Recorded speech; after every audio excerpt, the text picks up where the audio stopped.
जी नमस्कार, मैं हूं शैलेंद्र चौधरी। स्वागत करता हूं मैं आपका आपके अपने YouTube channel learn with Shailendra में। तो सीटेट प्रैक्टिस सेट हमारा ये मैथ्स के लिए रहेगा प्रैक्टिस सेट नंबर 8। इससे पहले हम लोग 7 प्रैक्टिस सेट कंप्लीट कर चुके हैं मैथ्स के लिए। ईवीएस के लिए भी हमारे 6 प्रैक्टिस सेट हो चुके हैं। एनसीईआरटी की थर्ड फोर्थ फिफ्थ की भी हमारी कंप्लीट ईवीएस हो चुकी है। एक वीडियो और दूंगा मैं आपको ईवीएस का, चारों वीडियोस देख लीजिएगा। उसके बाद लगातार प्रैक्टिस कीजिएगा। ईवीएस में फुल आउट ऑफ फुल यानी 30 आउट ऑफ 30 मार्क्स आपको यहाँ पर मिलने वाले हैं। और मैथ्स में किसी को कोई प्रॉब्लम आ रही है तो आप मेरे प्रैक्टिस सेट को फॉलो कीजिए। इनसे बाहर क्वेश्चन नहीं जाएगा, इतना मैं आपको भरोसा दिलाता हूँ। तो चलिए क्वेश्चन नंबर 1 से हम लोग शुरू कर लेते हैं। क्वेश्चन नंबर 1 से शुरू करने से पहले अगर आप चैनल पर नए हैं तो चैनल को सब्सक्राइब कर लीजिएगा, वीडियो को लाइक एंड शेयर कर दीजिएगा। क्वेश्चन नंबर 1 पर आ जाते हैं। अच्छा, क्वेश्चन नंबर 1 शुरू करने से पहले मैं एक चीज बोलना चाहूंगा, अगर आप सीटेट के कंप्लीट नोट्स लेना चाहें तो आप लोग 9808347403 इस नंबर पर मैसेज करके आप सीटेट के कंप्लीट नोट्स ले सकते हैं। इन नोट्स के अलावा आपको 20 प्रैक्टिस सेट भी दूंगा। नोट्स तो मिलेंगे ही मिलेंगे कंप्लीट। नोट्स के अलावा 20 प्रैक्टिस सेट भी आपको मिलेंगे कंप्लीट। 150 मार्क्स के रहेंगे ये। 20 ईवीएस के प्रैक्टिस सेट दे दूंगा अलग से, 20 मैथ्स के प्रैक्टिस सेट दूंगा अलग से, 500 सीडीपी के क्वेश्चन दे दूंगा अलग से, और एनसीईआरटी की समरी मिल जाएगी। एनसीईआरटी ईवीएस की आपको समरी प्रोवाइड करा दी जाएगी। ये सब कुछ आपको मिलेगा इस नंबर पर मैसेज करने के बाद। फालतू लोग प्लीज मैसेज मत कीजिएगा, कॉल किसी को नहीं करना, सभी को मैसेज करना है। नोट्स आपको प्रोवाइड करा दिए जाएंगे। क्वेश्चन नंबर 1 के साथ शुरुआत कर लेते हैं। पेड है ये, अनपेड नहीं है। बहुत मामूली सी फीस इनकी रखी गई है, ₹99 में ये इतना सब कुछ आपको प्रोवाइड करा दिया जाएगा। तो चलिए क्वेश्चन नंबर 1 के साथ शुरुआत करते हैं। मैं फिर कहूँगा अगर आप चैनल पर नए हैं तो चैनल को सब्सक्राइब कर लीजिएगा, वीडियो को लाइक एंड शेयर कर दीजिएगा। क्वेश्चन नंबर 1 हमारा यहाँ रहने वाला है, संख्या दिस में 4 के स्थानीय मानों का योगफल क्या होगा। यानी ये नंबर गिवन है, हमें संख्या गिवन है 5432413, 54,32,413, 54,32,413 में 4 के स्थानीय मानों का योगफल क्या होगा। तो देखिए 4 का पहले हम दोनों दो अंक हैं, दोनों का स्थानीय मान निकालते हैं, यानी प्लेस वैल्यू फाइंड करते हैं। पहला 4, तो 4 इंटू, एक चीज देखिए 4 के बाद कितने नंबर है, कितने नंबर उसके बाद 2 नंबर है, तो 1 पर 2 जीरो यानी 100 से मल्टीप्लाई किया तो ये 400 आ गया। इसके बाद यहाँ एक और है, ये 4 है, 4 मल्टीप्लाई, इसके बाद कितने नंबर है, 1 2 3 4 5, तो 1 पर 5 जीरो लगा लिया आपने, 3 4 5, तो ये आ गया 4 पर 1 2 3 4 5 0, सबको प्लस किया तो 004 आपको ये मिला 4,04,000 मिला। तो 4,04,000 यानी option number B correct answer हो जाएगा हमारा क्वेश्चन नंबर 1 के लिए। क्वेश्चन नंबर 1 के लिए option number B right answer हो जाएगा। ये हो गई स्थानीय मानों की बात, ठीक है। एक फेस वैल्यू पूछता है, फेस वैल्यू पूछेगा तो फेस वैल्यू, ये प्लेस वैल्यू हो गई, फेस वैल्यू क्या होगी। मान लीजिए इसमें 5 की फेस वैल्यू पूछता तो 5 हो जाती, 4 की पूछता तो 4 हो जाती, 3 की फेस वैल्यू पूछता तो 3 हो जाती। यानी जिस नंबर की फेस वैल्यू पूछी जाती है उस नंबर की फेस वैल्यू वही नंबर हमारा होती है, याद रखिएगा। क्वेश्चन नंबर 2 पर चलते हैं।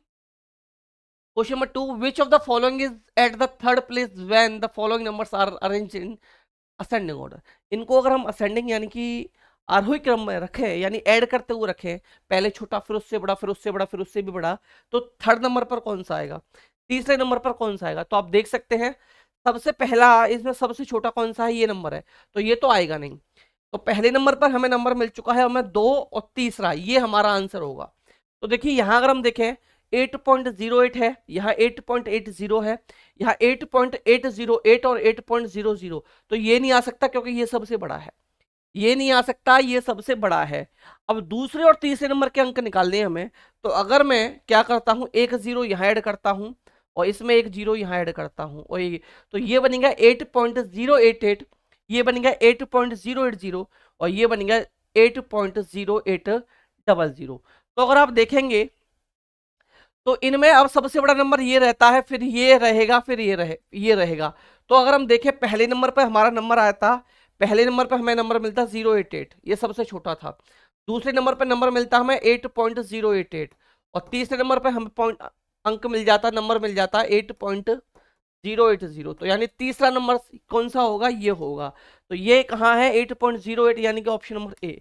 यानी कि ऑप्शन नंबर ए जो है ये करेक्ट आंसर हमारा इसके लिए बन जाएगा। ऑप्शन नंबर ए, अगर हम इनको असेंडिंग ऑर्डर में अरेंज करेंगे तो थर्ड नंबर पर ये आपका नंबर आएगा।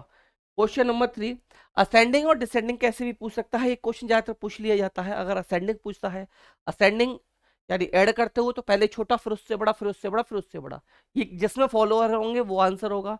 डिसेंडिंग यानी पहले बड़ा फिर उससे छोटा फिर उससे भी छोटा फिर उससे भी छोटा। क्वेश्चन नंबर 3 की तरफ चलते हैं। ये पीवाई क्यूज है, ऐसे ही क्वेश्चन पूछे जाएंगे और ये क्वेश्चन सीटेट में ऑलरेडी आ चुके हैं। क्वेश्चन नंबर 3, 16 लीटर धारता वाली एक बाल्टी पूर्ण रूप से दूध से भरी हुई है। बाल्टी के इस दूध को छोटे बर्तनों में भरा जाना है। बाल्टी में भरे समस्त दूध को एक मग द्वारा 40 बार में पूर्णतया भरकर छोटे छोटे बर्तनों में स्थानांतरित किया जाता है। मग की धारता क्या है? तो एक चीज याद रखिएगा, ये सभी ml में है। आप जानते हैं 1 लीटर इक्वल 1000 ml होता है। 1 लीटर इक्वल 1000 लीटर होता है। हमारे पास यहाँ पर टोटल जो दूध से भरी बाल्टी है इसमें 16 लीटर दूध है। तो 16 लीटर को अगर मैं कन्वर्ट करूंगा ml में, तो 16 से 1000 का गुणा करूंगा तो 16,000 ml आ जाएगा। कितना आ जाएगा? 16,000 ml दूध है मेरे पास। और इसको एक मग से 40 बार में छोटे छोटे बर्तनों में खिलाया जाता है। तो कितने बार में खिलाया जाता है भाई? 40 बार में खिलाया जाता है। तो मग की धारिता क्या है?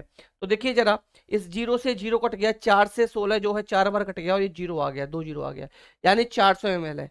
मग की धारिता क्या है भाई? 400 ml है। 400 ml मग की धारिता हो जाएगी। ऑप्शन नंबर हमारा बी जो है राइट आंसर बन जाएगा। भले ही तीसरे नंबर पर दे रखा है, लेकिन ऑप्शन ए बी था। आप ओएमआर में भी बी ही फिल करके आएंगे, ना कि सी।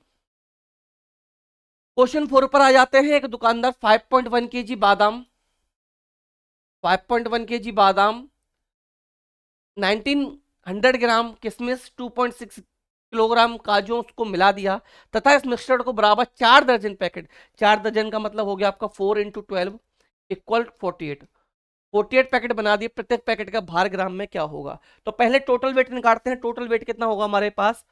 5.1 किलोग्राम। तो यानी कि इसको मैं इस तरीके से लिख सकता हूँ, किलोग्राम हो गया 5.1 ही, या ऐसे भी लिख सकते हैं, ग्राम में लिख लेते हैं सभी को। चलिए सभी को ग्राम में कन्वर्ट कर लेते हैं, क्योंकि 48 से डिवाइड देंगे तो इजीली हम लोग कर पाएंगे। आप जानते हैं 1 किलोग्राम में 1000 ग्राम होते हैं। तो 5.1 केजी को जब ग्राम में कन्वर्ट करेंगे तो ये आ जाएगा 500 ग्राम। 1900 ग्राम ये हो जाएगा आपका, 1900 ग्राम। ठीक है, नेक्स्ट है आपका 2.6, तो यानी कि ये हो जाएगा 2600 ग्राम। ये हो गया 2600 ग्राम। सबको प्लस किया तो 0 0 9 1 10 1 6 कैरी 1 3 1 4 5 8, ये आ गया आपका, कैरी 1 भी था सॉरी, 3 1 4 4 5 9 आता, क्या आएगा यहाँ? 9 आएगा। तो 9600 ग्राम टोटल वेट हो गया हमारा।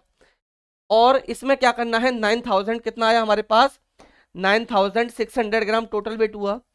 टोटल पैकेट है हमारे पास 48, टोटल पैकेट है हमारे पास 48, टोटल पैकेट हमारे पास 48 है। तो एक पैकेट का वेट 48 से 96 को 2 टाइम रिड्यूस कर सकते हैं, बाकी 2 जीरो और आ गए, तो 200 ग्राम आ गया। क्या आ गया? 200 ग्राम। It means option number A जो है ये करेक्ट आंसर हमारा बन जाएगा। ऑप्शन ए जो है ये करेक्ट आंसर हमारा बन गया। हमने क्या किया? सभी ड्राई फ्रूट्स को प्लस किया, ये टोटल वेट निकला हमारे पास 9600 ग्राम। 4 दर्जन पैकेट में हमें इसको भरना था, 1 दर्जन पैकेट में 12 पैकेट हो गए, तो 4 दर्जन में 48 पैकेट हो जाएंगे। तो टोटल वेट को 48 से डिवाइड दे दिया, 200 ग्राम हमें आंसर मिल गया। Next question number 5। 5 बहुत छोटा सा क्वेश्चन है, ऐसा क्वेश्चन ज्यादातर भी पूछा जाता है। यहाँ प्लस माइनस कुछ भी दे सकता है। क्या करना है आपको? 2/5, 2/5 को प्लस करना है 3/4 के साथ। जब डिनोमिनेटर यानी हर जो है अलग अलग हो तो हम लोग लासा लेते हैं, एलसीएम लेते हैं। एलसीएम लिया 20 आएगा, 5 का डिवाइड दिया 20, 4 टाइम 4 2 जार 8, 4 का दिया 20 5 टाइम 5 3 जार 15, टोटल मिला आपको 23/20। 23/20 हमें आंसर मिला। ये आंसर कहीं है नहीं, तो इसको मिक्स में कन्वर्ट करेंगे। इसको मिक्स में करेंगे, इम्प्रॉपर जो फ्रैक्शन है इसको मिक्स में करेंगे, तो 21 20 आएगा, 3 ऊपर आएगा, न्यूमिनेटर बनेगा 3, डिनोमिनेटर बन जाएगा आपका 20, यानी 1/3/20। 1/3/20 यानी ऑप्शन नंबर सी जो है ये हमारा क्वेश्चन नंबर 5 के लिए right answer option number C हमारा बन जाएगा। अगले क्वेश्चन पर आते हैं, question number 6। Number of degrees in 3 and 1/3 right angles. मैं आपको बता चुका हूं राइट एंगल जो होता है, वन राइट एंगल जो होता है आपका, ये राइट एंगल आपका जो होता है, राइट एंगल 90 डिग्री के इक्वल होता है। सभी मैंने बताए थे, सभी मैंने बताए थे, एक बार फिर बता देता हूं, अगर आपको नहीं पता नोट कर लीजिएगा। एक्यूट एंगल 0 से बड़ा होगा, 90 से छोटा होगा। 90 डिग्री का जो फिक्स होगा वो राइट एंगल होगा, 90 से बड़ा, 180 से छोटा ऑब्ट्यूस एंगल कहलाएगा। 180 डिग्री का जो होगा उससे हम स्ट्रेट एंगल कहेंगे। 180 से बड़ा होगा, 360 से छोटा होगा, उसे रिफ्लेक्स एंगल बोलेंगे। और 360 डिग्री का जो होगा उसे कंप्लीट एंगल बोला जाएगा। 0 डिग्री वाले को 0 डिग्री का एंगल बोल देते हैं। यहां बोला आपसे 3 एंड 1/3, तो 3 हो गया एंड 1/3। इनमें राइट एंगल में कितने डिग्री होंगी ये आपको बताना है, ठीक है ना, डिग्रियों की संख्या। तो एक राइट एंगल में 90 डिग्री होता है भाई, इसको सॉल्व करेंगे। यहां पर इसके नीचे वर रख के एलसीएम ले लिया मैंने, एलसीएम मिला हमें 3, 1 का डिवाइड दिया 3 में, 3 टाइम 3 3 9, प्लस 3 का दिया 3 में, 1 टाइम 1 1 जा 1, तो ये मिल गया आपको। यहाँ आपको मिला 9 1 10, 10 बाई, ये मिला आपको 10/3 मल्टीप्लाई बाई 90, मल्टीप्लाई बाई 90। अब आपने क्या किया, 3 से 90 को 30 टाइम रिड्यूस कर दिया, और 30 और 10 का मल्टीप्लाई कर दो, 300 आ जाएगा। 300 आएगा यानी कि 300 degree. Option number A correct answer बन जाएगा। ऑप्शन नंबर ए जो है ये करेक्ट आंसर हमारे यहाँ पर बन जाएगा। नेक्स्ट क्वेश्चन है question number 7। 120 centimetre long wire is bent to form an equilateral triangle. What is the length of the side of this equilateral triangle. मैंने आपको लोग बताया था कि अगर आप लोग क्या करते हो, साइड के बेसिस पर, साइड के बेसिस पर ट्राइंगल 3 टाइप के होते हैं। साइड के बेसिस पर ट्राइंगल 3 टाइप के होते हैं। पहला होता है स्केलन ट्राइंगल, पहला होता है स्केलन ट्राइंगल। स्केलन ट्राइंगल में क्या होता है, सभी साइड अलग अलग होती हैं, तीनों साइड उसकी अलग अलग होंगी। मान लीजिए 3 4 5 हो गया, क्या हो गया, 3 4 5 हो गया। दूसरा होता है आइसोसेलेस ट्राइंगल, दूसरा होता है आइसोसेलेस ट्राइंगल, उसमें दो साइड एक जैसी होंगी, तीसरा अलग होंगी। तो मान लीजिए एक हो गई 3, एक हो गई 3, दूसरी हो गई 5, ठीक है ना, इस टाइप से हो गई। तीसरा होता है इक्विलेटरल ट्राइंगल। इक्विलेटरल में क्या होगा, ऑल साइड एक, ऑल साइड सेम होंगी। ऑल साइड जैसे मान लीजिए 5 5 की हो गई तीनों साइड, ठीक है ना, 4 4 की हो सकती है तीनों साइड, 3 3 की हो सकती है तीनों साइड। तो ये होता है आपका इक्विलेटरल ट्राइंगल। अब एक चीज यहां पर देखिए, एक चीज यहां पर ध्यान से समझिएगा। एक वायर है, मान लीजिए ये वायर है हमारे पास, और इसकी लेंथ है हमारे पास 120 सेंटीमीटर। 120 सेंटीमीटर वायर है। तो इससे मैं क्या करूंगा, एक इक्विलेटरल ट्राइंगल हमें बनाना है, हमें एक इक्विलेटरल ट्राइंगल बनाना है। तो मान लीजिए ये साइड एक्स आई, ये साइड एक्स आई, और ये साइड भी हमारी एक्स आई। अब आपको पता है, अब आपको पता है कि ये 120 सेंटीमीटर है। 120 सेंटीमीटर में ये जो वायर होगा ये इक्विलेटरल ट्राइंगल के पेरीमीटर के इक्वल होगा। ये इक्विलेटरल ट्राइंगल को जो पेरीमीटर बनेगा, ये वायर की लेंथ इसके इक्वल होगी। तो एक चीज आप लोग यहां से समझिएगा, ये x और ये x तो 3x हो गई। तो 3x बराबर जो है ये 120 के है, तो x की वैल्यू क्या आएगी, तो x की वैल्यू 120/3 आ जाएगी। तो x की वैल्यू क्या निकल के आई, 40 निकल के आई।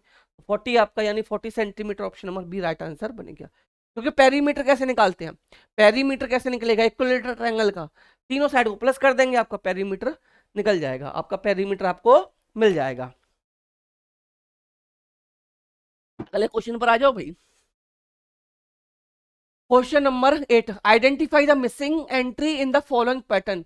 निम्न पैटर्न में लुप्त प्रविष्टि की पहचान कीजिए। क्या है इसमें आपका पैटर्न लग रहा है ये बताना है। तो एक चीज समझिए आप लोग, नंबर जो है 2 है, फिर 4 है, 12 है, 48 है, 240 है।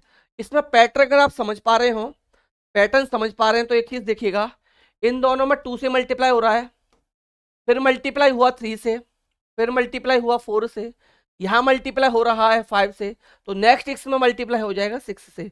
तो 240 एंड 6 का हम लोग कर लेंगे मल्टीप्लाई, तो 0 आया, 6 4 जा 24, 2 आया, 6 4 2 जा 12 1 2 14, 1440, 1440 ऑप्शन सी। जबकि दूसरे नंबर पे दे रखा है ऑप्शन सी, राइट आंसर ये हमारा बन जाएगा। यानी कि क्वेश्चन 8 का ऑप्शन सी राइट आंसर बनेगा। मेरे सामने कॉफी रखी है तो क्वेश्चन की कॉस्ट निकल रहा है। चलिए इसको सॉल्व करना है भाई, हमें इसको क्या करना है, सॉल्व करना है, ठीक है ना, इसको सॉल्व करना है। इसको सॉल्व कैसे करेंगे भाई, यहाँ गिवन है हमें 16.5 multiply by 3 minus 35 divided by 5 -3 multiply by 13.5। BODMAS rule पढ़ाया हुआ है, bracket of multiplication, sorry BODMAS B O D, bracket of division multiplication addition subtraction.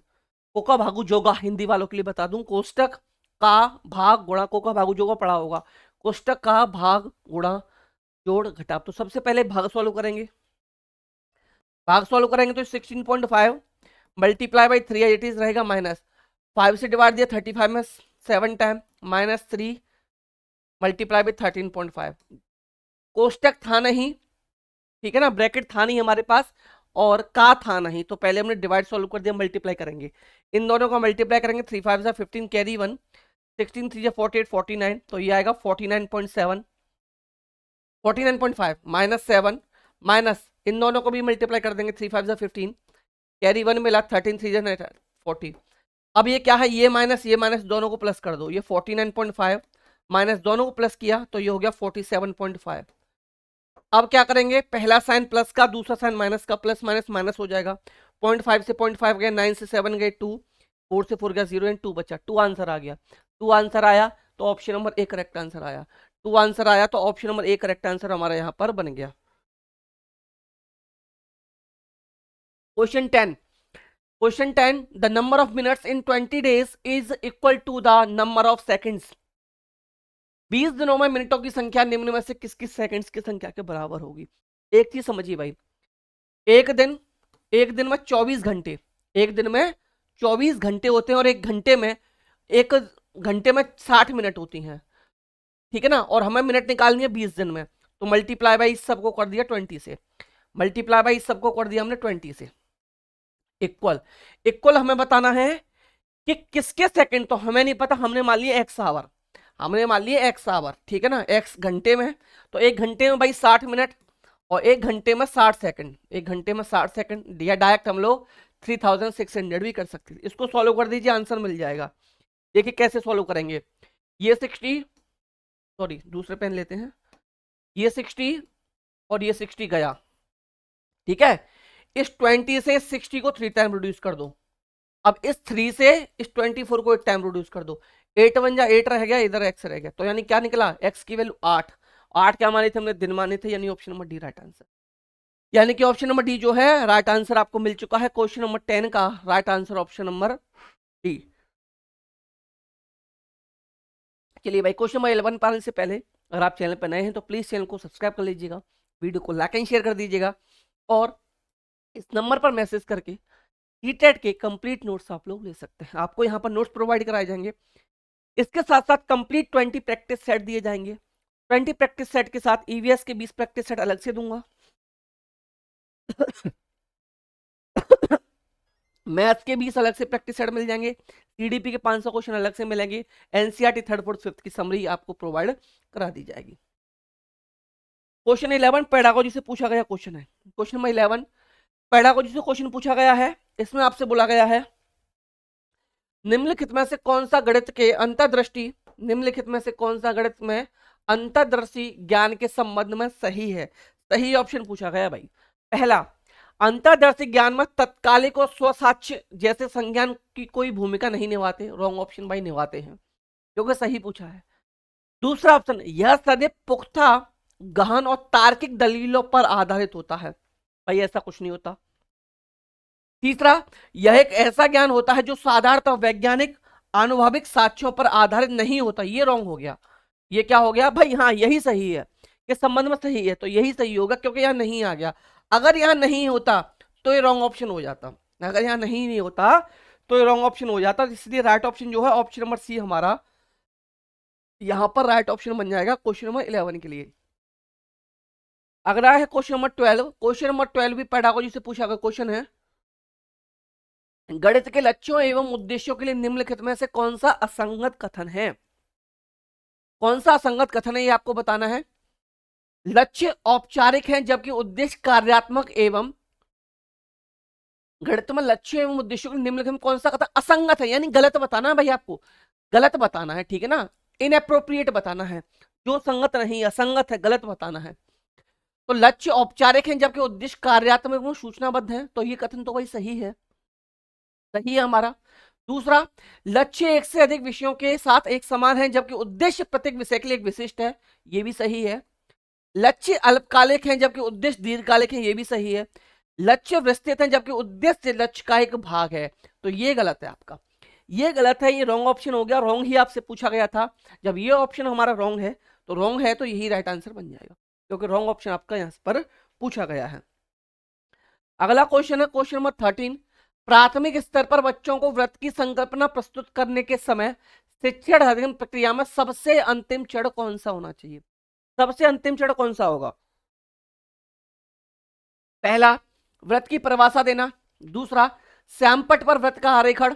तीसरा, बच्चों को वृत्ताकार वस्तुएं दिखाना। चौथा, बच्चों को अपने आसपास की वृत्ताकार वस्तुओं को पहचानने देना।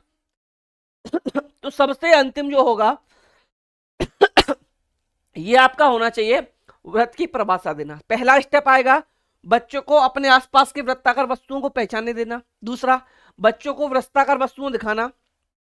फिर श्यामपट पर वृत्ताकार चीज का व्रत क्या करना, आपको आरेखण करना। और फिर लास्ट में आएगा परिभाषा। तो यानी सबसे लास्ट चरण पूछा था, तो ऑप्शन ए जो है यही राइट आंसर बन जाएगा। ऑप्शन ए राइट आंसर बन जाएगा 13 वाले के लिए, 13 के लिए। 14 पर आते हैं, क्वेश्चन नंबर 14। एनसीएफ से पूछा गया क्वेश्चन, एनसीएफ हो चाहे एनईपी हो चाहे आरटी एक्ट हो, इनसे लगातार क्वेश्चन बनते हैं, काफी क्वेश्चन इनसे देखने के लिए मिलते हैं। एनईपी कंप्लीट करा चुका हूं, नेशनल एजुकेशन पॉलिसी 2020 जो है उस पर कंप्लीट वीडियो बना चुका हूं, प्रैक्टिस भी करा चुका हूं, वहां से जाके देख लीजिएगा। शायद वो वीडियो देखने के बाद आपको 2020 में प्रॉब्लम कोई भी नहीं आएगी। एनईपी 2020 जो, उसमें प्रॉब्लम नहीं आएगी। इंडिया बांग्लादेश का T20 मैच है, तो T20 मुंह से निकल रहा है, ठीक है ना। तो देखिए, राष्ट्रीय पाठ्यचर्या रूपरेखा 2005 के अनुसार गणितीय संप्रेषण को बढ़ाने का अर्थ है, गणितीय संप्रेषण को बढ़ाने का क्या अर्थ है भाई? बच्चों को तत्परता के साथ प्रश्नों का उत्तर देने के योग्य बनाना, कक्षा में वाद विवाद के लिए प्रोत्साहित करना, गणितीय चिंतन को सुव्यवस्थित, संगठित तथा अभिव्यक्त करना, या गणित की कक्षा में बहुत सी कहानियों, कविताओं और नाट्य को सम्मिलित करना। तो क्वेश्चन है, ध्यान से पढ़िए। गणितीय संप्रेषण का बढ़ाने का अर्थ है, तो भाई इसका जो अर्थ हो गया ये हो जाएगा गणितीय चिंतन को सुव्यवस्थित, संगठित तथा अभिव्यक्त करना। ये इसका राइट ऑप्शन बनेगा, option number C, question number 14 का। क्वेश्चन 15, निम्नलिखित में से किस अवधारणा के लिए 10 ग्राम उपयोग शिक्षण अधिगम सामग्री TLM, टीचिंग लर्निंग मेथड के रूप में टीचिंग लर्निंग मटेरियल के रूप में सबसे कम प्रभावकारी है? देखिए, नेगेटिव ऑप्शन आपको तलाशना है। किसका नेगेटिव ऑप्शन आपको यहां पर तलाशना है? दिक्स्थान संबंधी विवेचन, संख्याबोध, दृष्टिकरण या आकृतियों और दिक्स्थान। तो इसका राइट ऑप्शन जो बनेगा, ऑप्शन नंबर सेंस जो है, number sense, option number B, question number 15 के लिए यहां पर राइट आंसर आपका बन जाएगा। अगले क्वेश्चन की तरफ चलते हैं, क्वेश्चन नंबर 16। विद्यार्थियों में गणित की चिंता को बढ़ाने के लिए निम्नलिखित में से किसकी संभावना सबसे कम है? विद्यार्थियों में गणित की चिंता को बढ़ाने के लिए निम्नलिखित में से किसकी संभावना सबसे कम है? वार्षिक परीक्षा, गणित में प्रतीकात्मक भाषा का प्रभुत्व, गणित की संचय प्रकृति, या रचनात्मक आकलन। तो देखिए, गणित में विद्यार्थियों की चिंता बढ़ाने के लिए निम्नलिखित में सबसे किसकी संभावना सबसे कम है? तो फॉर्मेटिव असेसमेंट, रचनात्मक आकलन जो है, इसका राइट आंसर ये बनेगा। सबसे कम पूछा गया है, सबसे कम, तो इसलिए राइट आंसर जो रहेगा option number D, formative assessment जो है, रचनात्मक आकलन, ये आपका राइट आंसर बन जाएगा। क्वेश्चन 17, आधारभूत अवधारणा जैसे कि विभाजन, इकाइयों का बोध, संरक्षण, टाइलों का पैटर्न, टेक्सलेशन जो है, इत्यादि गणित की किन अवधारणाओं के अधिगम का आधार है? लंबाई का मापन है, द्विविमीय आकृति का क्षेत्रफल का मापन है, आयतन का मापन है, और आंकड़ों का प्रबंधन है। तो देखिए, एक चीज समझिए, फिर से यहां से समझिए। आधारभूत अवधारणा जैसे कि विभाजन, बांटना, इकाइयों का बोध, संरक्षण, टाइलों का पैटर्न, टेक्सलेशन जो है, ये किन अवधारणाओं के अधिगम का आधार है? तो देखिए, डाटा हैंडलिंग का इससे कोई मतलब नहीं है। आयतन कहाँ निकाला जाता है? ये जो वॉल्यूम है ये कहाँ फाइंड किया जाता है? जहां आपकी थ्री डायमेंशनल शेप्स जो होती हैं, 3D शेप्स जिन्हें कहा जाता है, त्रिविमीय आकृतियां जो होंगी, तो वहां वॉल्यूम फाइंड किया जाएगा। तो 3D शेप्स में मैंने आपको बताया भी था कौन कौन से आ जाते हैं, जैसे आपका क्यूब हो गया, आपका क्यूबोर्ड हो जाएगा, आपका कोन हो गया, कोन के अलावा आपका स्फेयर हो गया, स्फेयर के अलावा आपका सिलेंडर हो जाएगा। तो इन सभी में क्या किया जाता है भाई, वॉल्यूम फाइंड किया जाता है। इन सभी में आपका वॉल्यूम फाइंड किया जाता है क्योंकि 3D शिप्स के अंदर आती हैं। अब बात की गई है यहाँ पर टाइलॉक और पैटर्न वगैरह, ये सब किसके अंदर आएगा आपका, ये जो आएगा आपका, ये आएगा भाई 2 डायमेंशनल के अंदर। तो इसका राइट आंसर बनेगा द्विमीय आकृतियों के क्षेत्रफल का मापन, यानी कि measurement of area of 2 dimensional shapes, 2D shapes का एरिया, ये इसका राइट आंसर यहां पर बन जाएगा। अगला है क्वेश्चन नंबर 18। 18वें नंबर के प्रश्न पर हम लोग आ चुके हैं। प्राथमिक स्तर पर कक्षाई आकलन का निम्नलिखित में से क्या एक वांछित उद्देश्य नहीं है।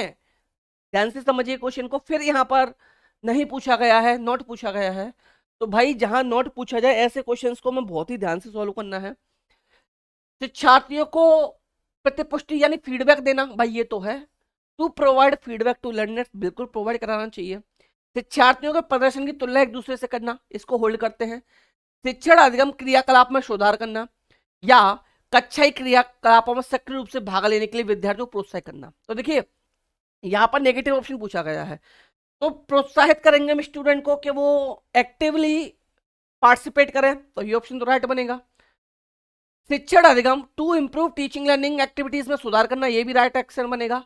शिक्षार्थियों के प्रदर्शन की तुलना करना, हम उनके जो प्रदर्शन है उसकी तुलना करेंगे, बिल्कुल नहीं करेंगे, तो यही हमारा ऑप्शन रॉन्ग है। जो रॉन्ग है वही राइट आंसर बन जाएगा क्योंकि नेगेटिव हमसे पूछा गया था। एक चीज याद रखिएगा, कभी भी हम स्टूडेंट्स की तुलना नहीं करेंगे, जहां तुलना वर्ड आ जाएगा वो हमारा नेगेटिव कीवर्ड के अंदर चला जाएगा, नेगेटिव वर्ड होगा, आंसर हमारा रॉन्ग माना जाएगा। नेगेटिव आ जाए, रटना आ जाए, कंठस्थ करना आ जाए, याद करना आ जाए, परिभाषा याद करना आ जाए, सूत्र याद करना आ जाए, इस टाइप के जहां जहां ऑप्शन मिले फटाफट काटते चलेगा, फटाफट इनको काटते चलेगा, ठीक है ना। और प्रोत्साहित करना, इस तरीके के जो ऑप्शंस मिलेंगे आपको, ये आपको पॉजिटिव आंसर होते हैं। ध्यान से इनको सॉल्व करना है, जो मैंने कीवर्ड बताए उनको याद रख लीजिए, ऐसे कीवर्ड जहां दिख जाए ये ऑप्शंस हमेशा नेगेटिव कीवर्ड होते हैं आपके। 19वां क्वेश्चन, प्राथमिक कक्षा की गणित की पाठ्य पुस्तकों में इबारती सवाल यानी कि वर्ड प्रॉब्लम्स को शामिल करने का निम्नलिखित में से कौन सा श्रेष्ठ स्पष्टीकरण है। कि भाई प्राथमिक कक्षाओं में वर्ड प्रॉब्लम्स को किस लिए शामिल किया जाता है, आपको इस सबसे बेस्ट स्पष्टीकरण यहां बताना है। तो पहला है, प्रतीकात्मक समस्याओं की तुलना में इबारती सवाल को हल करना कठिन होता है। भाई सवाल को हल करना कठिन होगा इसलिए हमने प्राइमरी में शामिल किया है, बिल्कुल नहीं, हमारा ऑप्शन ए जो है ये हमने रॉन्ग कर दिया। इबारती सवाल अधिगमकर्ताओं को उन वास्तविक जीवन की स्थितियों से जोड़ने में सहायता करते हैं जिनमें गणितीय चिंतन सम्मिलित है। मुझे ठीक लग रहा है, होल्ड करते हैं। इबारती सवाल उच्च बुद्धि लब्धि स्तर वाले अधिगमकर्ताओं के लिए होता है, उन्हें शामिल किया। भाई प्राइमरी लेवल पर उच्च बुद्धिकर्ताओं के लिए होंगे, तो प्राइमरी लेवल पर बच्चे तो क्लास में हर तरीके के पाए जाते हैं, तो ऐसा तो नहीं कि सिर्फ ये हाई आईक्यू वाले स्टूडेंट्स के लिए होते हैं, तो ये ऑप्शन भी रॉन्ग हो गया। शाब्दिक समस्याएं गणितज्ञों के लिए उच्च स्तरीय समस्या समाधान की बुनियादी रखती हैं, तो ये ऑप्शन भी रॉन्ग हो जाएगा। भाई उच्च स्तरीय की बात की गई, प्राइमरी हमसे पूछा है, तो राइट ऑप्शन यही बन जाएगा हमारा। Word problems help learners connect to real life situations involving mathematical thinking, तो ऑप्शन बी जो है यही राइट आंसर बन जाएगा हमारा, option number B question number 19 के लिए। क्वेश्चन नंबर 20 देखिए, एनईपी से क्वेश्चन पूछ लिया, नेशनल एजुकेशन पॉलिसी एनईपी 2020 से क्वेश्चन यहां पर पूछा गया। राष्ट्रीय शिक्षा नीति 2020 के अनुसार निम्नलिखित में से कौन सा मौलिक सिद्धांतों का निरूपण करता है जो कि शिक्षा प्रणाली व्यवस्था का मार्गदर्शन करेगा, मार्गदर्शन करेगा, ये पूछा गया है। पहला ऑप्शन, शैक्षिक और गैर शैक्षिक दोनों क्षेत्रों में विद्यार्थियों को समग्र विकास, देखिए समग्र विकास की यहां पर बात की गई है, ठीक है ना, होलिस्टिक डेवलपमेंट की बात की गई, तो भाई ऑप्शन बिल्कुल करेक्ट है। ऑप्शन बी, बहु विषयक और समग्र शिक्षा पर बल देना, इसको ये भी बिल्कुल राइट होना चाहिए भाई। कि मैंने बताया भी था जब एनईपी पढ़ाया था, मैंने बताया था बहुविषयक जहां भी आ जाए भाई ऑप्शन करेक्ट माना जाएगा। होलिस्टिक एजुकेशन की बात की है, बिल्कुल करेक्ट है। केवल आ गया वर्ड, केवल दिव्यांग विद्यार्थियों के लिए प्रौद्योगिकी का व्यापक उपयोग करेंगे, बिल्कुल रॉन्ग ऑप्शन है। नवाचार को बढ़ावा देने के लिए सृजनात्मक और आलोचनात्मक चिंतन को प्रोत्साहित करना, बिल्कुल ठीक है। आलोचनात्मक चिंतन को आप लोग पॉजिटिव कीवर्ड मानिएगा, मैंने पढ़ाया हुआ है एनईपी में, मैंने बता दिया था आलोचनात्मक चिंतन पॉजिटिव कीवर्ड होता है, जहां ये दिख जाए पॉजिटिव ऑप्शन होगा। तो एक चीज समझिए आप लोग, इसमें पॉजिटिव पूछा गया है, एलिमिनेशन मेथड जो मैंने बताया कि आप ऑप्शंस को एलिमिनेट करके सॉल्व कीजिए, तो उसका एक सबसे बेस्ट एग्जांपल आपके सामने फिर आ चुका है। यहां पर सी मैंने रॉन्ग कर दिया, तो जहां जहां सी हो उसको काट दो। ऑप्शन ए में सी आया है काट दो, ऑप्शन सी में सी आया है काट दो, ऑप्शन डी में भी सी आया है काट दो, यानी एक ही ऑप्शन बचता है बी हमारा आंसर बने। इसलिए बोलता हूं एलिमिनेट करके सॉल्व करोगे कभी भी आपका क्वेश्चन गलत नहीं होगा। 21वें क्वेश्चन की तरफ चलने से पहले मैं फिर एक बार कहना चाहूंगा, अगर आप लोग चैनल पर नए हैं तो प्लीज चैनल को सब्सक्राइब कर लीजिएगा, वीडियो को लाइक एंड शेयर कीजिएगा, सीटेट में मुझसे जुड़े रहिए। आपका बहुत अच्छा स्कोर मैथ्स और ईवीएस में रहने वाला है, 60 में 60 रहेगा, इतना मैं आपको भरोसा दिलाता हूँ। बाकी के जैसे सीडीपी में एनसीएफ है, एनईपी 2020 है, आरटी एक्ट है, और जो इंपॉर्टेंट टॉपिक्स होंगे उनको भी मैं डालता रहूंगा, जहां वो हेल्प करेंगे आपके सभी पेडागोजी के क्वेश्चंस में। और लगभग 500 क्वेश्चन मैं आपको पेडागोजी के अलग अलग भी दे दूंगा, जिससे आपकी पेडागोजी चाहे वो हिंदी की हो, इंग्लिश की हो, सीडीपी की हो, मैथ्स की हो, ईवीएस की हो, एसएसटी की हो, साइंस की हो, सभी में हेल्प करेगी पेडागोजी में वो आपकी। तो इस नंबर पर मैसेज करके आप सीटेट के कंप्लीट नोट्स भी मुझसे ले सकते हैं। नोट्स आपको सिर्फ और सिर्फ इतनी प्राइस 99 में प्रोवाइड करा दिए जाएंगे। नोट्स के अलावा आपको यहाँ पर 20 प्रैक्टिस सेट भी दिए जाएंगे। 20 प्रैक्टिस सेट के अलावा आपको यहाँ पर 500 सीडीपी के क्वेश्चन प्रैक्टिस के लिए अलग से दिए जाएंगे। 20 practice set ABS, 20 practice set maths के भी अलग से आपको दिए जाएंगे। एनसीईआरटी की समरी आपको दी अलग से जाएगी। तो क्वेश्चन नंबर 21 पर आते हैं। कॉफी की भाई लस्सी बना के पी ली मैंने। चलिए, निम्नलिखित में से कौन सा एक प्रभावी पद्धति को निरूपित करता है जो विद्यार्थियों द्वारा की गई संक्रियाओं में इस तरह की त्रुटियों को सुधार दे, जैसे 1/4 + 1/4 = 2/8 होता है। छोटे छोटे हम भी ऐड कर देते थे ना, हम जानते ही नहीं थे कि अगर डिनोमिनेटर सेम है तो ऊपर वाले प्लस कर दिए जाएंगे। तो इसमें भाई हमें क्या करना चाहिए त्रुटियों, पहला, उपयुक्त परिस्थितियों को दर्शाने के लिए भिन्न को मूर्त प्रतिरूप मॉडल का उपयोग करके। नेक्स्ट है आपका विद्यार्थियों को यह बताना कि लघुत्तम समापवर्तक यानी कि एलसीएम, लीस्ट कॉमन मल्टीपल कैसे ज्ञात करते हैं, अभ्यास के लिए इसी की समस्या देकर और टेस्ट देकर। तो ये क्वेश्चन मैं आपको होमवर्क में छोड़ रहा हूँ, इसका राइट आंसर आपको कमेंट में देना है। इस वीडियो के कमेंट में आप राइट आंसर दीजिएगा, और कमेंट जो करता जाएगा अगर उसका सही होगा तो मैं उसको बोल दूंगा कि आपका सही है, गलत होगा तो मैं उसको राइट ऑप्शन उसको कमेंट में बताता चलूंगा, ठीक है ना। तो ये आपके होमवर्क के लिए राइट आंसर आप लोग प्लीज सभी बताइएगा। नेक्स्ट क्वेश्चन, निम्नलिखित में कौन से भार को 100 ग्राम, 200 ग्राम, 500 ग्राम में बांटों से नहीं मापा जा सकता? कौन सा ऐसा भाई इनमें से ऑप्शन है जिसको 100 ग्राम, 200 ग्राम और 500 ग्राम से नहीं मापा जा सकता? तो देखिए 300 ग्राम को 100 + 200 कर सकते हैं, 100 + 200 कर दिया, ऑप्शन नंबर ए हो जाएगा। 500 में और 200 किया, 500 + 200 ये हो गया। 500 से 100 घटाओगे, 500 से 100 घटाओगे 400 हो जाएगा। 750 नहीं हो पाएगा तो यही राइट आंसर बन जाएगा। 750 नहीं हो पाएगा तो यही राइट आंसर बन जाएगा क्वेश्चन नंबर 22 का डी। 23 पे आ जाओ। कक्षा 4 की गणित की शिक्षिका सुश्री एस्टा ने अपने विद्यार्थियों को गुणों के आधार पर दी गई ज्यामितीय आकृति को विभिन्न समूहों में बांटने का क्रियाकलाप दिया। वे अपने विद्यार्थियों का वेन हिले के सिद्धांत के अनुसार ज्यामितीय चिंतन के स्तर का आकलन कर रही हैं, विजुअलाइजेशन, विश्लेषण, डिडक्शन और एब्स्ट्रैक्शन। तो देखिए याद रखिएगा, सबसे पहले अगर आप पेपर दे रहे हैं फर्स्ट टू फिफ्थ का पेपर दे रहे हैं तो एक 100% बात तय है कि वेन हिले का क्वेश्चन आएगा, 100% बात तय है कि वेन हिले का क्वेश्चन आएगा। और एक नंबर आपका सीटेट में अभी पक्का कर दे रहा हूं मैथ सब्जेक्ट में, ये रहा एक नंबर आपका, ये रहा। वेन हिले से क्वेश्चन पूछा जाएगा। इसके अलावा वेन हिले में क्वेश्चन पढ़ना पता चल जाएगा। इसके 5 स्तर हैं, इसने 5 लेवल दिए हैं। अधिगम के कितने स्तर हैं? इसके 5। लेकिन इसके स्तरों में खास बात यह है, इसके स्तर लेवल 1 से ना स्टार्ट होकर लेवल 0 से स्टार्ट होते हैं। लेवल 0 से स्टार्ट होते हैं, यानी पहला लेवल जो है उसको लेवल 0 नाम दिया गया है, जिसका नाम है विजुअलाइजेशन या चाक्षुषीकरण। इसमें क्या होता है, इसमें बच्चा सिर्फ वस्तुओं की आकृतियों को देखकर उसके आकार का वर्गीकरण कर सकता है। जैसे समोसा दिखा के वो कह सकता है त्रिभुज है, बिस्किट दिखाकर वो आयत बता सकता है, और रोटी को देखकर वो वृत्त बता सकता है। ये लेवल 1 की बात हो गई, जिसका नाम विजुलाइजेशन चाक्षुषीकरण है। लेवल 0 जिसको बोलते हैं, पहला स्तर ये है। दूसरा स्तर है लेवल 1। दूसरा स्तर है लेवल 1 जिसको एनालिसिस नाम दिया गया है, यानी विश्लेषण कहा गया है। इसमें बच्चा वस्तुओं की आकृति के आधार पर उनके गुणों में अंतर कर पाता है, जैसे वर्ग और आयत में अंतर कर पाता है। जैसे किसके आधार पर?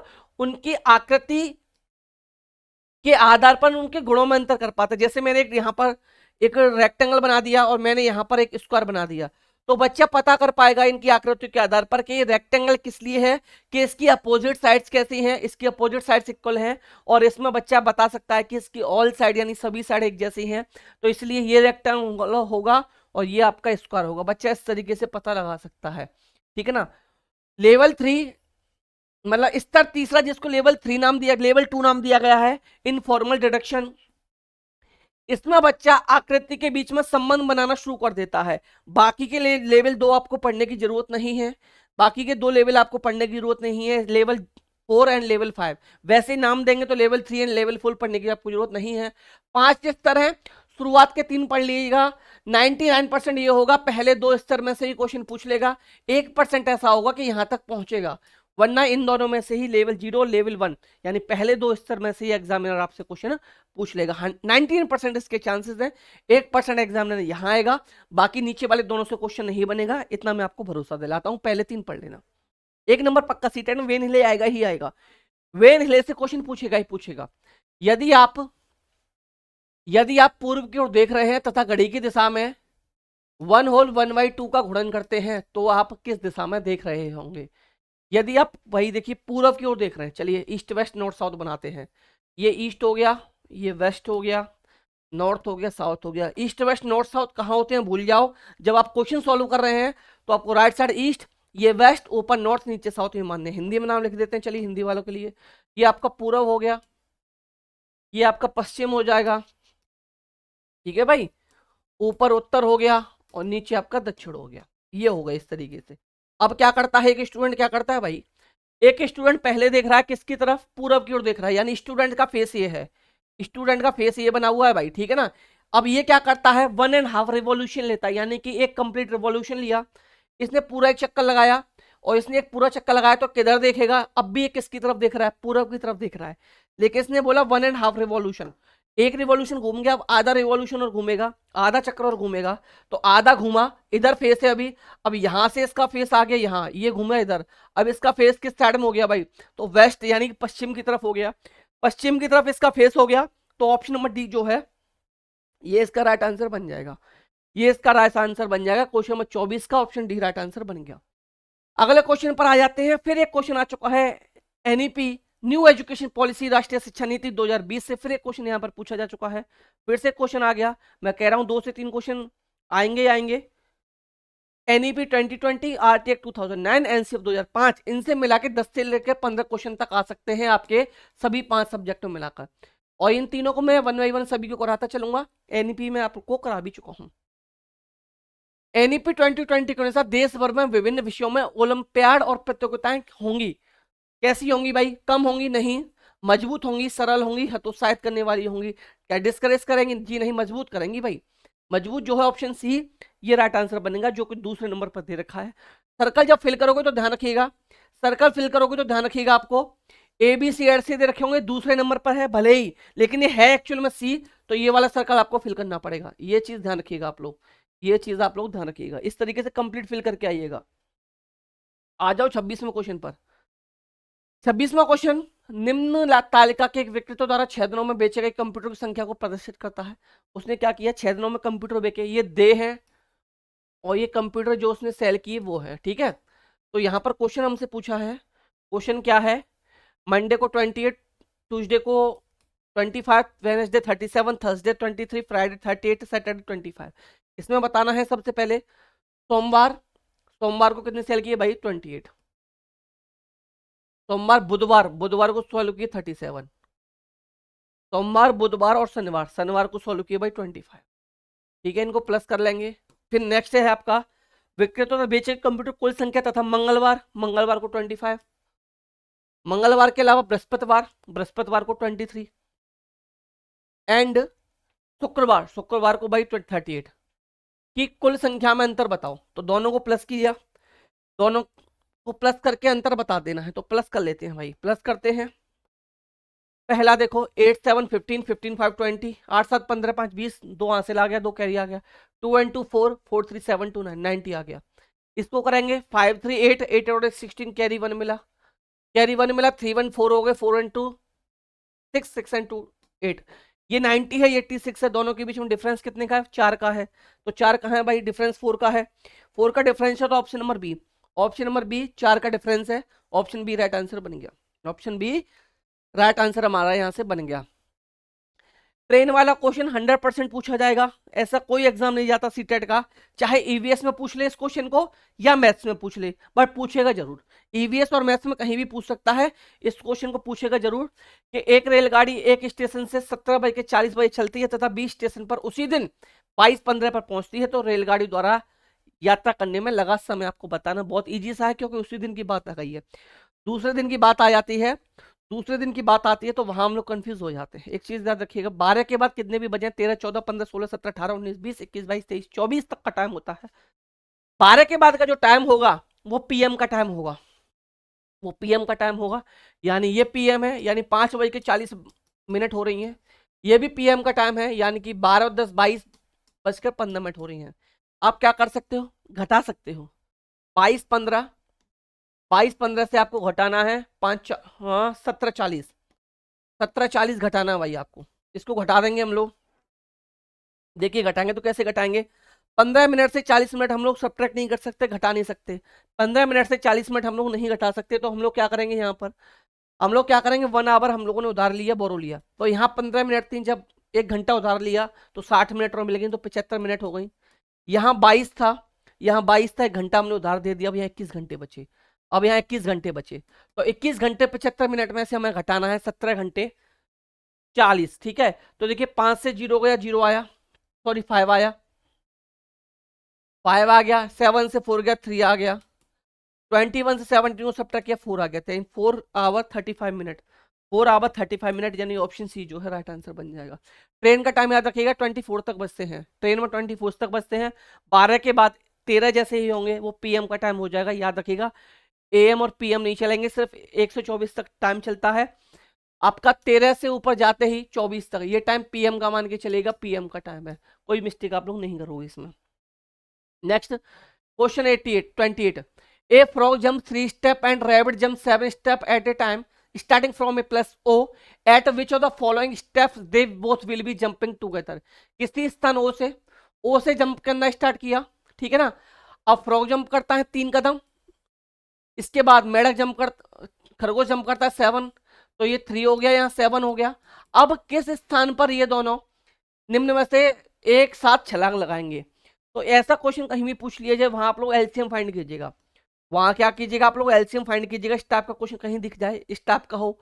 रेड लाइट का कभी कभी पूछ लिया जाता है कि एक साथ घंटी बजने वाला क्वेश्चन पूछ लिया जाता है कि एक ये बत्तियां इतने इतने टाइम पे जलती हैं, एक साथ कितने बजे जलेंगी, या एक घंटी या 2 स्कूलों में इतने इतने टाइम बाद बजती है तो एक साथ कितने बजे बजेंगी। तो याद रखिएगा, यहाँ कभी भी रेड लाइट वाला क्वेश्चन हो, ऐसा क्वेश्चन हो, ऐसा क्वेश्चन हो, वहां पर सभी का एलसीएम निकालिएगा। तो आप 3 और 7 का क्वेश्चन एलसीएम निकालेंगे तो 21 मिलेगा। अब 21 ऑप्शन है नहीं, 21 ऑप्शन नहीं है, तो जो ऑप्शन आपका 21 से आपका डिविजिबल हो रहा होगा वही आपका राइट आंसर बन जाएगा। तो मैं समझता हूँ शायद 378 जो ऑप्शन सी, ये 3 से सॉरी 21 से डिविजिबल है, तो राइट आंसर हमारा यही बन जाएगा। अगला क्वेश्चन 28 निम्न पैटर्न में क्या होगा अगला। तो देखिए 1 जो है, 1 का क्यू है, 8 2 का क्यू है, ये 3 का क्यू है, ये 4 का क्यू है, 5 का क्यू है। तो अगला 6 का क्यू होगा, 7 का क्यू होगा। तो 6 का क्यू होता है 216, 7 का क्यू होता है 343, यानी कि ऑप्शन डी राइट आंसर बन गया। नेक्स्ट क्वेश्चन, एक पासे को 10 बार उछाला जाता है, उसे निम्नलिखित परिणाम प्राप्त हुए 5 3 6 6 6 1 4 3 2। तो इसमें से निम्नलिखित में से उसे अधिकतम बार कौन सी संख्या प्राप्त हुई, सबसे ज्यादा बार नंबर कौन सा आया। तो 5 आया है 2 बार भाई, 5 2 बार आया है, ऑप्शन नहीं हो सकता। 3 आया है 1 बार 2 बार 3 बार, तो 3 ही शायद मुझे लग रहा है सबसे ज्यादा बार आया है।